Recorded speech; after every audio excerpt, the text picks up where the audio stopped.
오늘 일부 예배 마치고 우리 김정복 권사님 아들 김진성 군이 결혼한다고 청첩장을 가져왔어요. 근데 그 청첩장에 뭐라고 문구가 쓰여져 있냐면 영원한 동행 꽃길만 걷겠습니다. 이렇게 써 있더라고요. 그 문구가 참 마음에 듭니다. 그래서 여러분에게도 축복합니다. 여러분 꽃길만 걸으시기를 바랍니다. 근데 그 꽃길이 어떤 길이냐? 이게 참 중요하지요. 어떤 길을 걸어야 여러분 꽃길입니까? 유대인들이 제2의 성경으로 여기는 것이 탈무드인데, 탈무드에 보면 그 사람의 됨됨이를 보려면 세 가지를 늘 눈여겨봐라, 그런 말이 있습니다.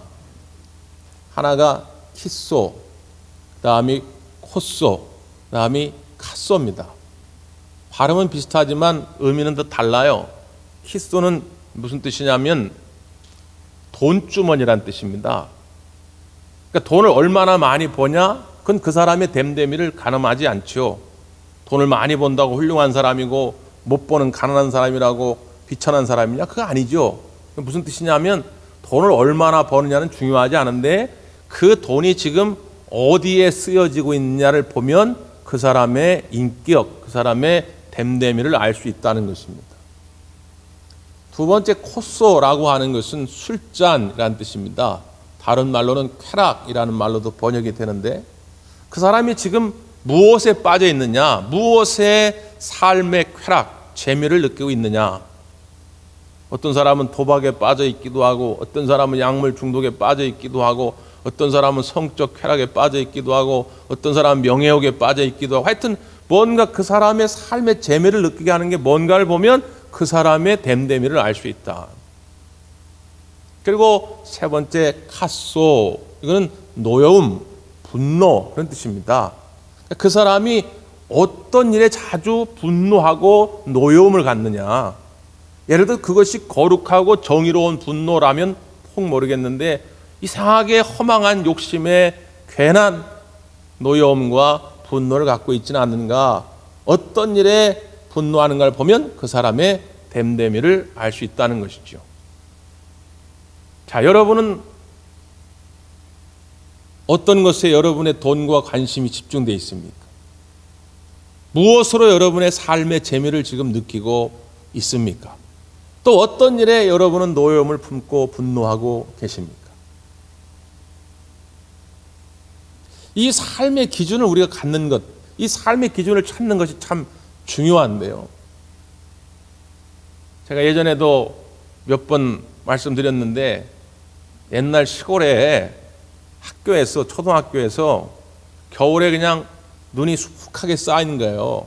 그러니까 선생님께서 야, 오늘은 수업 그만하고 밖에 나가서 놀자. 그래서 아이들을 데리고 나와가지고 100m 지점에다가 목표점을 두고 자, 지금부터 100m 달리기를 하는데 빨리 오는 것도 중요하지만 더 중요한 것이 있는데 똑바로 와야 한다. 똑바로 오는 아이들에게 선생님이 특별한 상을 주겠다, 그런 것입니다.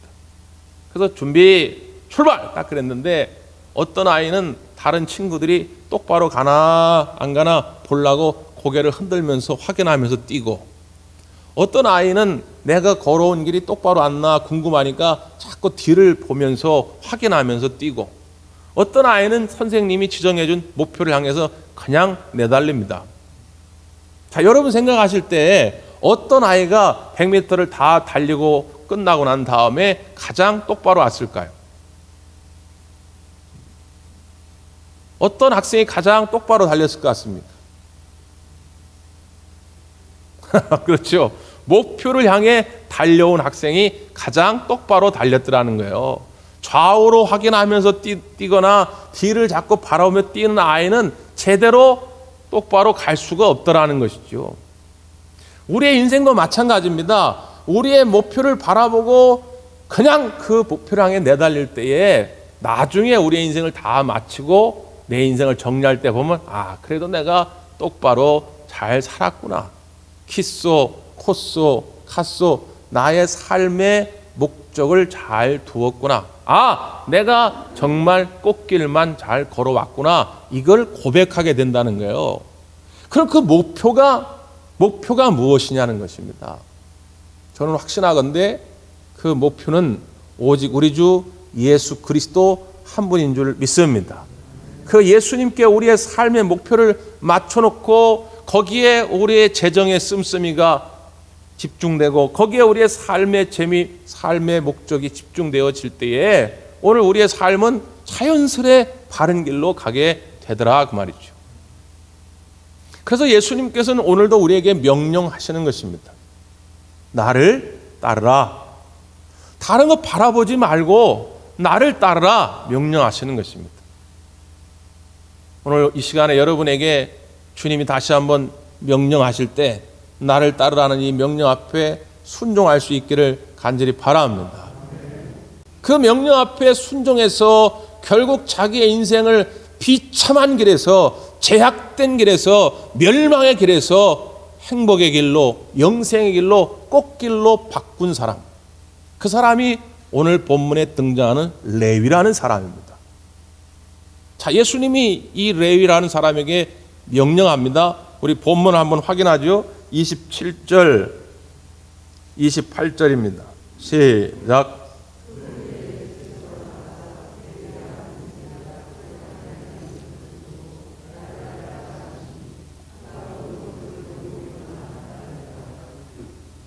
레위라고 하는 사람을 밝혔는데 이름만 밝힌 것이 아니라 뭘 또 밝혔죠? 그의 직업을 밝혔습니다. 직업이 뭐라고요? 세리입니다. 세리는 세무 공무원입니다. 세무를 담당하는 사람인데 당시에 이 세리들은 어떤 사람이죠? 죄인들의 대표격입니다. 로마로부터 고난을 위임받아 가지고 이스라엘 백성들의 세금을 떼는데 공정하게 떼는 것이 아니라 자기들 마음대로 뗍니다. 불이하게 떼요. 과하게 뗍니다. 그래서 로마에게는 일정 금액만 갖다 주고 나머지는 다 자기들이 갖는 것이죠. 그래서 당시 사람들은 뭐라고 그러냐면 세리는 법정의 증인으로도 세우지 말라고 그럽니다. 왜? 법정의 증인은 공정해야 하는데 온갖 거짓말을 하니까 이 도둑놈 같은 사람들은 증인으로 인정할 수가 없다는 거예요.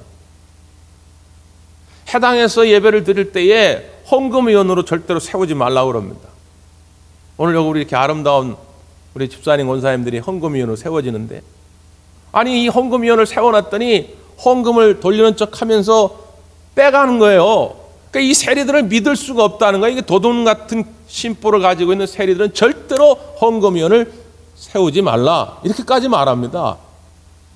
그러니까 당시에 죄인 그러면 가장 대표가 남자는 세리고 여자는 창기예요. 그러니까 어린아이들조차도 지나가면서 세리를 만나면 욕을 하고 침을 뱉습니다. 그들은 그 누구하고도 어울릴 수 없는 참으로 고독한 인생을 살아가던 사람들이었습니다. 그런데 그런 레위를 찾아와서, 세리를 찾아와서 예수님이 뭐라고 말씀하냐? 나를 따르라 라는 것입니다. 무슨 말입니까? 여러분, 예수님이 나를 따르라 부르실 때 그 사람이 지금 형편이 어떠하냐, 과거의 전력이 어떠하냐, 그것은 중요하지 않다는 것입니다. 어떤 정의로운 청년이 목사님을 찾아와서 그렇게 물었더라지요. 목사님, 난 이해할 수 없는 게 있습니다. 뭔데요? 아니 예수님이 전지전능하신 분인데 왜 가룟 유다 같은 제자를 선택하셨나요? 아니 예수님을 팔아먹을 걸 알았을 텐데 왜 유다 같은 인간을 제자로 택하셨나요?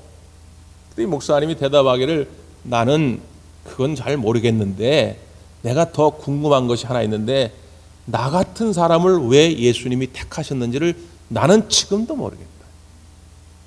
나 같은 사람을 택하여서 구원받게 하시고 나 같은 사람을 택하여 목사가 되게 했다는 걸 난 지금도 그 이유를 알 수가 없다. 여러분 아시고 있습니까? 좀 알려주십시오. 여러분이 뭐 착해서 구원받고 집사되고 권사되고 장로 됐습니까? 여러분이 뭐 똑똑해가지고 그렇게 됐나요? 그 이유가 뭡니까? 우리는 알 수가 없잖아요. 그래서 이 예수 그리스도의 부르심은 우리가 은혜의 부르심이라고 하는 것입니다. 내가 의인이기 때문에 부르신 것이 아니에요. 내가 뭘 잘나서가 부르신 것이 아니라 주님의 은혜로 말미암아 우리 모두가 다 성도로 주의 일꾼으로 부름받게 된 줄 믿습니다. 그러므로 우리 스스로 어떤 기준을 만들어 놓고 저 사람은 부름받아 마땅한 사람이다, 혹은 부름받아 안 되는 사람이다, 우리가 결정할 권한이 없는 것이죠. 우린 그저 주님의 부름 앞에 감격하며 감사한 마음으로 따르는 것뿐입니다. 옛날 17세기에 카라바지오라고 하는 화가가 있었습니다.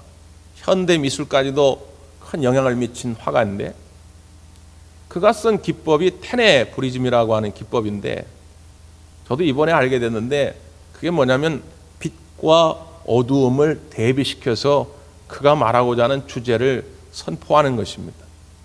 지금도 많이 쓰여지는 기법이라고 그래요. 이 테네브리즘 기법으로 그린 명화 가운데 제목이 뭐냐면 성 마태를 부르심이라는 제목의 그림이 있습니다. 혹시 준비됐으면 그림을 잠깐 볼 수 있을까요? 오른편에 빛이 들어오지요. 그래서 빛을 받는 사람들이 있습니다. 근데 오른편에 어둠 속에서 잘 안 보이게 두 사람이 서 있죠. 그 오른편 뒤쪽에 있는 사람이 누구냐? 예수님입니다.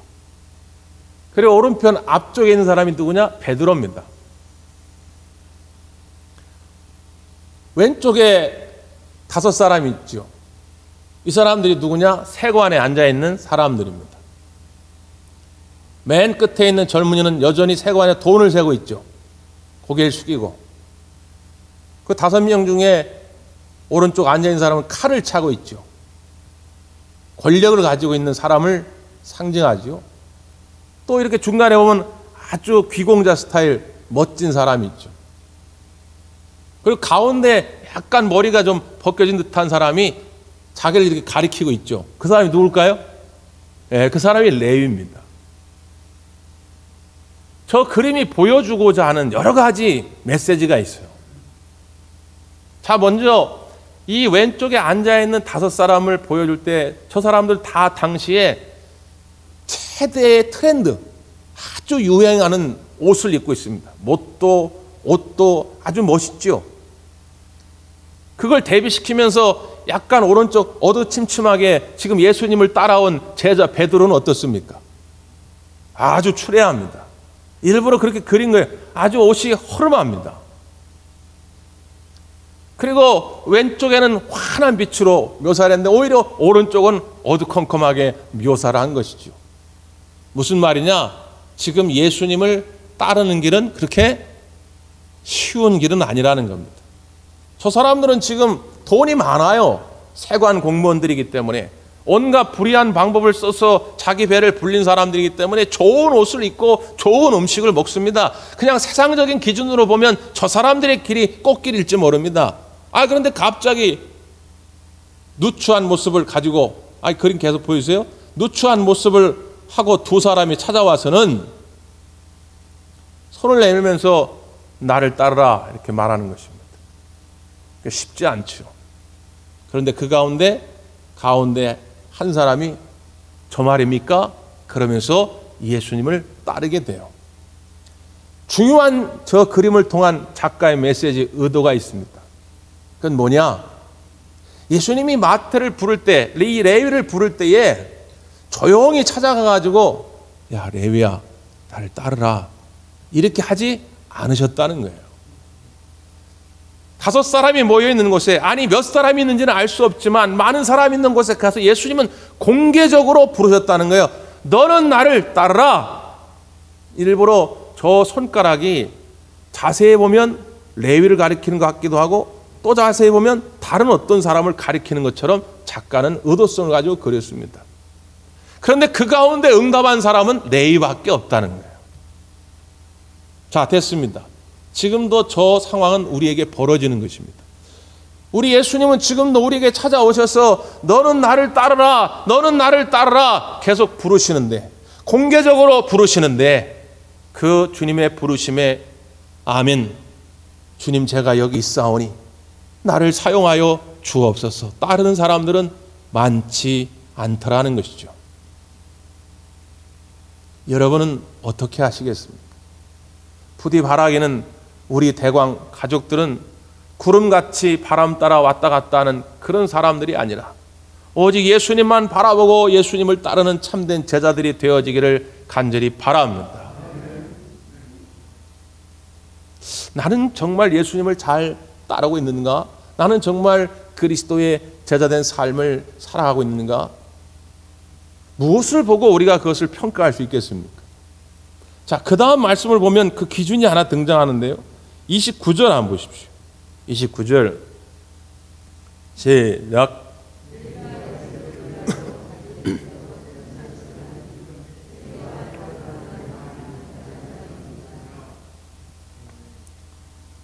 레위가 예수를 위하여 그랬습니다. 첫째, 레위의 변화된 삶의 모습을 보여주는 단어가 뭐냐? 예수를 위하여입니다. 또 하나는 뭐냐면 자기 집에서 큰 잔치를 하니 세리와 다른 사람이 많이 함께 앉아 있는지라. 다른 사람들을 초청해서 함께 잔치를 베푼 것입니다. 하나는 예수님을 위하여, 또 하나는 다른 사람과 함께 사는 삶을 살기 시작하는 것이죠. 이런 거는 기억하기 좋게 구호를 한번 외쳐야 됩니다. 예수님을 위하여, 다른 사람과 함께. 예수님을 다른 사람과 그렇게 사시겠습니까? 여러분, 이게 왜 힘드냐면 당시에 이 세리들은 공동체의 삶을 살아갈 수가 없습니다. 누구랑 같이 밥을 먹을 수가 없어요. 당시에 율법주의자들이 만들어 오는 규례에 의하면 죄인들과 같이 먹고 마셔서는 안 됩니다. 옷도 스쳐서는 안 됩니다. 예배당에 가서 예배도 드릴 수가 없어요. 하나님이 만들어 놓은 게 아닌데 자기들이 그런 걸 만들어 놓고 이 세리들을 철저하게 배척했습니다. 그러니 야, 과연 내가 이렇게 살아가는 것이 맞나? 나는 정말 이렇게 버림받고 나는 외로운 삶을 살아야 되는, 이렇게 고민하고 있는데 예수님이 찾아오셔가지고 자기를 불러주시니까 이게 얼마나 감사한 일입니까? 그러니까 이제부터 나는 예수님을 위하여 살기로 결단한 것입니다. 이 레위가 나중에 이름이 바뀌죠. 이름이 뭘로 바뀌죠? 마태로 바뀝니다. 그래서 예수님이 12제자 이름에는 레위라고 나와 있지 않고 마태라고 나오지요. 그 마태가 어떤 사람입니까? 우리 복음서의 첫 번째 마태복음의 저자가 됩니다.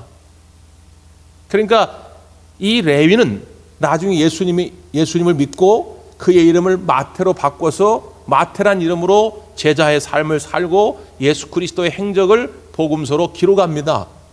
마태란 이름의 뜻이 뭐냐면 그리스 헬라어인데요. 마타이, 하나님의 선물이란 뜻입니다. 자기의 인생을 돌아보니까 이렇게 부름받은 것이, 제자가 된 것이 이게 하나님의 선물인 거예요. 하나님의 은혜인 거예요.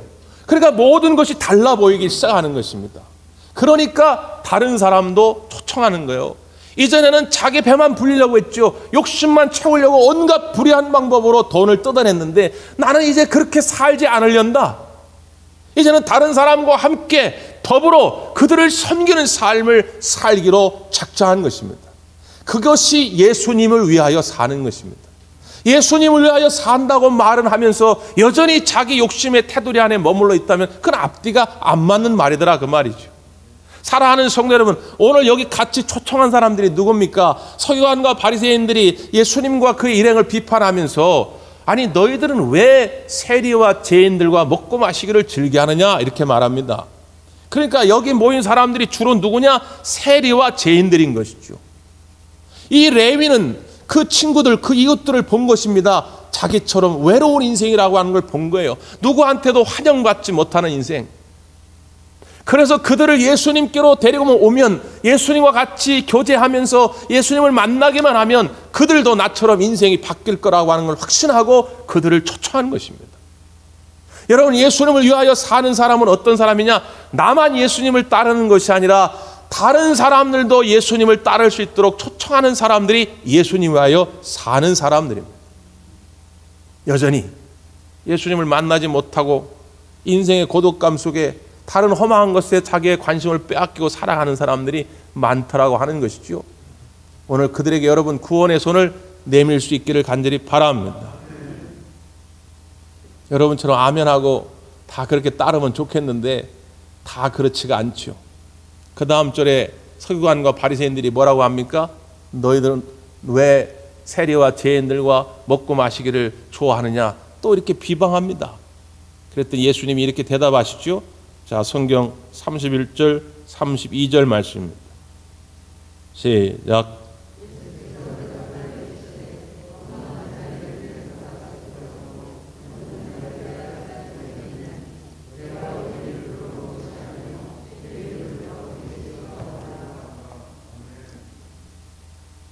건강한 자에게는 의사가 쓸데없고 병든 자에게라 필요한 것처럼 나는 의인을 찾으러 온 것이 아니라 누구를 찾으러요?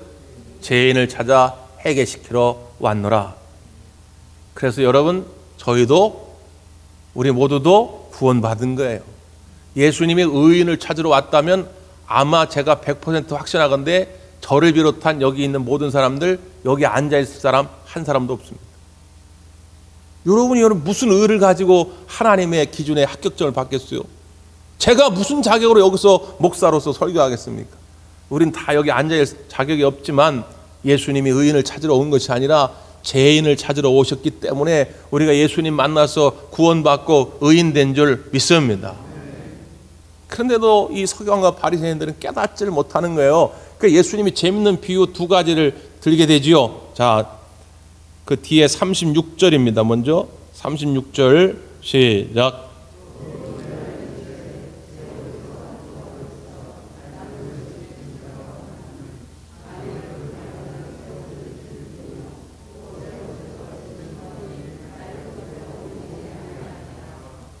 새 옷 있고 헌옷이 있습니다. 새 옷을 샀는데 헌옷을 보니까 뭔가 낡은 부분이 있어요. 그래서 새 옷을 찢어가지고 낡은 옷에다가 붙이는 사람이 있다는 거예요? 없다는 거예요? 그럴 인간은 없죠. 아니, 내가 비싸게 새 옷을 샀는데 옛날 한 10년 전에 산 헌옷이 낡아졌다고 새 옷을 지금 오늘 처음 산 이 신상인데 말이에요. 이 신상을 뜯어가지고 여기다 붙일 사람이 누가 있냐 그 말이에요. 그건 어리석은 짓이라고 하는 것이죠. 여기 새 옷은 누굴 말하는 겁니까? 예수님을 말하는 거예요. 예수님의 말씀, 예수님의 복음을 말하는 거예요. 헌옷은 누굽니까? 이 서기관과 바리새인들이 주장하는 율법주의를 말하는 거예요. 왜 예수님의 이 복음을 갖다가 이 새로운 것을 갖다가 이 낡아빠진 율법주의에다 갖다 맞추려고 하느냐 이 말이죠. 자, 또 하나의 비유입니다. 37절 38절 시작.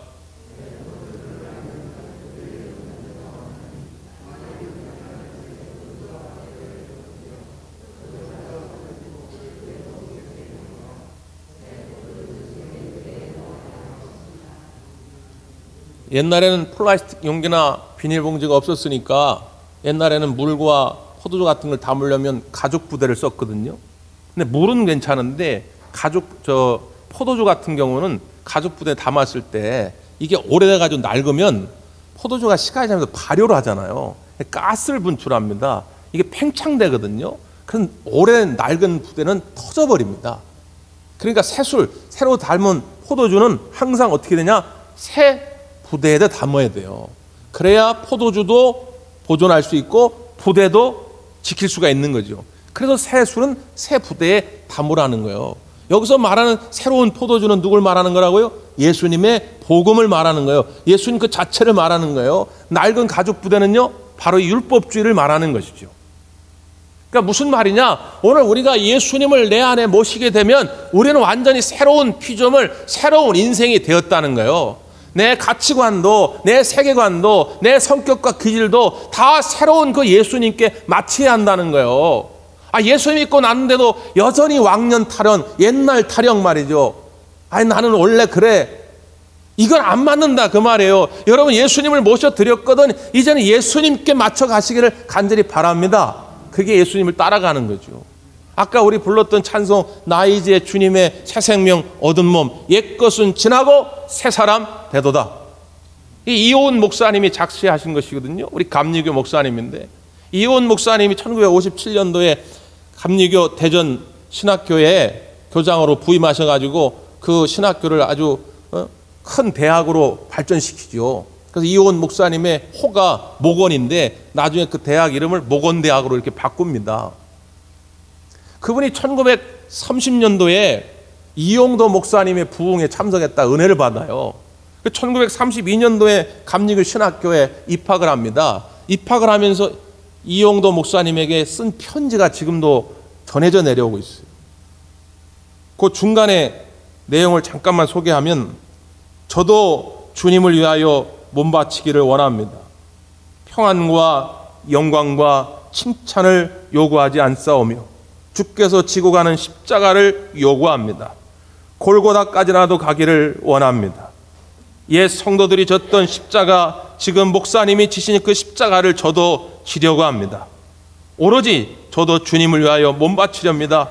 주님 위하여 일하고 살고 죽기를 원합니다. 이렇게 씁니다.